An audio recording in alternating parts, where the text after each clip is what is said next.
Transformer une idée en application. On a souvent une image bien précise de ce parcours qui commence par des lignes de code. Mais aujourd'hui, la réalité a complètement changé. Alors, comment on fait concrètement pour créer une app à notre époque? C'est ce qu'on va décortiquer ensemble. Tout part de là, de cette fameuse question. On a une super idée qui nous trotte dans la tête, et après, c'est souvent le grand vide. Par où est-ce qu'on commence vraiment? Quelle est la toute première chose à faire? Eh bien, accrochez-vous, parce que la réponse va peut-être vous étonner.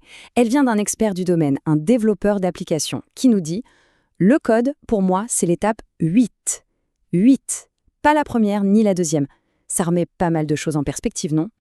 Il attaque la première partie. Si le code n'est pas le point de départ, alors qu'est-ce que c'est? Eh bien, tout commence bien avant, avec la stratégie. Il faut transformer cette idée brute en un concept qui tient la route.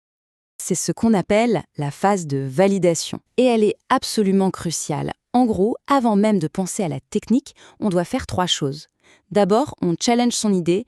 Est-ce que ça existe déjà? Pour qui on fait ça exactement? Ensuite, on définit le concept. Quel est le problème, le vrai, qu'on veut résoudre? Et enfin, et c'est le plus important, on va sur le terrain. On parle à des futurs clients, on récupère des avis. C'est le seul moyen de s'assurer qu'on ne construit pas un truc génial, mais dont personne n'a besoin. Deuxième point, prototyper avant de coder. Ok, l'idée semble bonne, elle a passé les premiers tests, c'est le moment de construire quelque chose. Mais attention, pas à l'application finale. Le but du jeu ici, c'est de créer une version ultra simple, un prototype, juste pour tester le concept en conditions réelles. Et ce, le plus vite possible et sans se ruiner. Et ce prototype, ça a un nom, le MVP, pour produit minimum viable. Il faut bien comprendre sa philosophie. Son seul et unique objectif, c'est d'apprendre. Ce n'est pas censé être parfait ou complet. Non, c'est un outil pour valider nos hypothèses sur le marché. J'adore cette métaphore. Elle est parfaite pour comprendre la différence. Le MVP, c'est la cabane en bois. On la monte vite fait pour voir si l'endroit est bon, si la vue est belle. Ça ne coûte pas cher. La version 1, la V1, c'est la maison solide. On la construit seulement quand on est sûr à 100% que c'est le bon terrain, avec un architecte, des fondations solides. C'est un investissement bien plus lourd.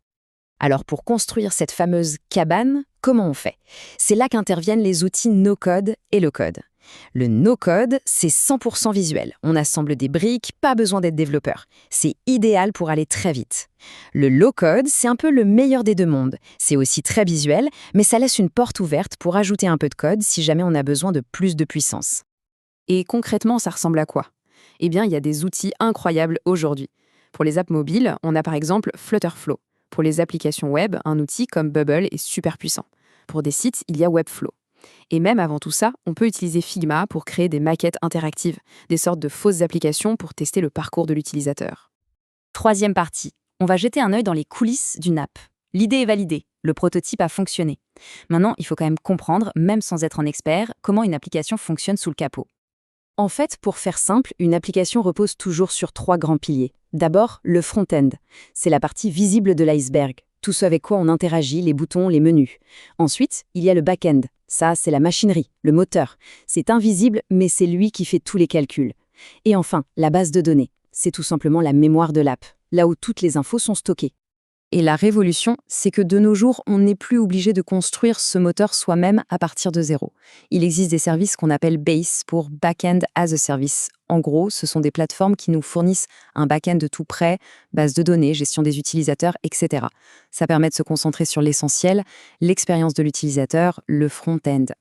Pour rendre ça plus concret, regardons 2 des plus grands acteurs du marché. Firebase, de Google, et Supabase, son alternative open source. On voit tout de suite des différences importantes. Par exemple, sur le type de base de données. Firebase est plus flexible, Supabase plus structuré.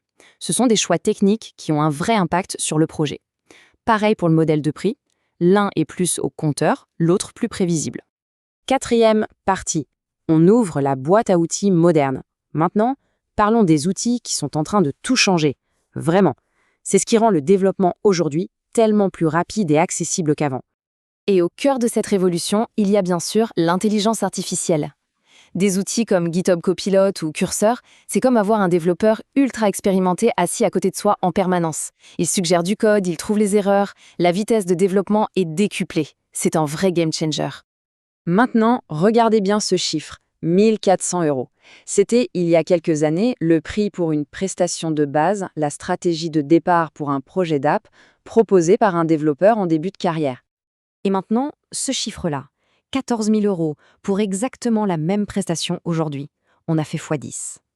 Alors la question c'est pourquoi? Qu'est-ce qui justifie une telle augmentation de valeur? La réponse, elle est là. La valeur aujourd'hui, elle n'est plus seulement dans la capacité à écrire des lignes de code. Elle est dans le processus, dans la stratégie et surtout dans l'expertise pour savoir quels outils choisir et comment les faire travailler ensemble. Et ça, c'est vraiment la philosophie du développement moderne. Le plus important, ce n'est pas de tout savoir coder à la main, c'est de comprendre l'écosystème, de savoir orchestrer tous ces outils incroyables qui sont à notre disposition. Allez, dernière partie, le lancement et ce qui vient après. Parce que oui, une fois que l'application est construite, ce n'est pas fini. En fait, c'est là que tout commence vraiment. Avant, mettre une application en ligne, c'était un vrai casse-tête. Aujourd'hui, on a des plateformes comme Vercel ou Netlify qui rendent ça incroyablement simple. En quelques clics, l'application est accessible au monde entier. C'est une barrière technique énorme qui a sauté.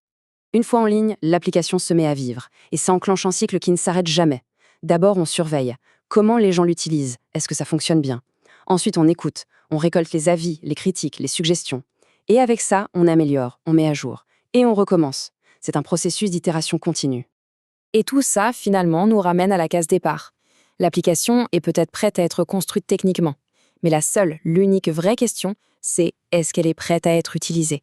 Est-ce qu'elle répond à un vrai besoin? C'est ça la clé du succès.